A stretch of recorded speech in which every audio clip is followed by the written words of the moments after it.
एक 9 साल की बच्ची के साथ दरिंदगी के मामले में कोर्ट ने बच्ची को इंसाफ दिलाया है। उदयपुर की अदालत ने 9 साल की बच्ची के साथ रेप और हत्या के मामले में आरोपी को फांसी की सजा सुनाई है।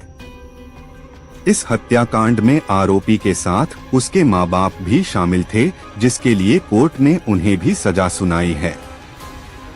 मुजरिम कमलेश ने बच्ची के साथ रेप किया और फिर उसकी हत्या करके उसके 10 टुकड़े कर दिए।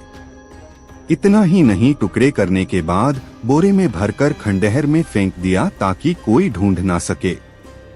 इस दौरान आरोपी के माँ बाप भी टुकड़ों को ठिकाने लगाने में साथ थे।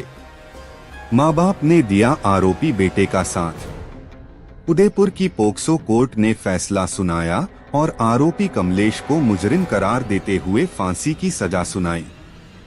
रिपोर्ट के मुताबिक कोर्टे से बाहर आते ही आरोपी कहने लगा कि वो निर्दोष है और उसने माँ बाप को बचाने के लिए ये जुर्म अपने सिर पर लिया है। उसने कहा कि मुझ पर दबाव बनाया गया, जिसके बाद ये जुर्म मैंने कबूल किया है। कमलेश ने ये भी कहा कि वो इस फैसले को हाई कोर्ट में अपील करेगा। कोर्ट ने कमलेश के माँ बाप को 4 से 4 साल की जेल की सजा सुनाई है। हैरानी की बात यह है कि जब कोर्ट ने आरोपी को फांसी की सजा सुनाई तो उसके चेहरे पर कोई शिकन नहीं थी। अश्लील फिल्में देखने के बाद किया रेप। मामला पूरा सिलसिलेवार से बताएं तो कमलेश घर पर अकेला था और वो अपने फोन पर अश्लील फिल्में देख रहा था, तभी उसे ये बच्ची दिखाई दी। कमलेश ने बच्ची को चॉकलेट के बहाने से अपने पास बुलाया और जाल में फंसाया।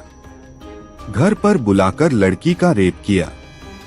कमलेश ने अपने नापाक इरादों को अंजाम दिया और जब बच्ची को उठाने की कोशिश की तो वो नहीं उठी क्योंकि उसकी मौत हो चुकी थी। जिसके बाद आरोपी ने बाथरूम में रखी छुरी और पत्थर से बच्ची के हाथ पैर के टुकड़े किए।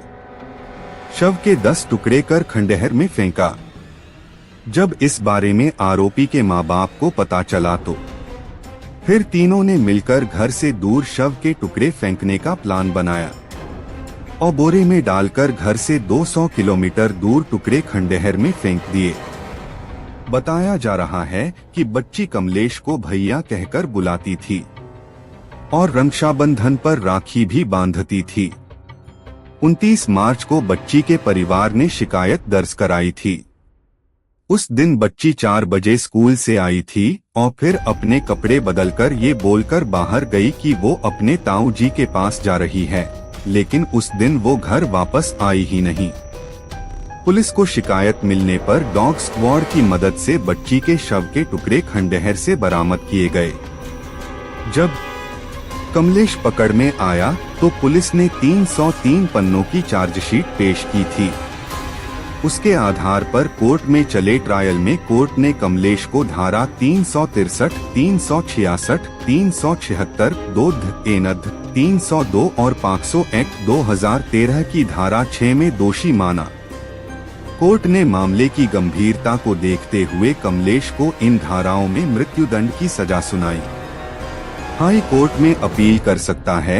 सजा पाने वाला विशेष लोक अभियोजक महावीर सिंह कृष्णावत ने कहा कि अभी आरोपी के पास कई सारे अधिकार मौजूद हैं। फिलहाल वह अपनी सजा को लेकर हाई कोर्ट में अपील कर सकता है।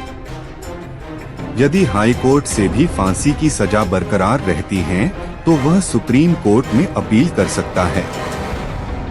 सुप्रीम कोर्ट में फांसी की सजा बरकरार रहने पर राष्ट्रपति के पास दया याचिका लगाई जाती है, जो यदि खारिज हो जाए तो भारत सरकार द्वारा आरोपी को फांसी पर लटकाने की प्रक्रिया शुरू की जाती है।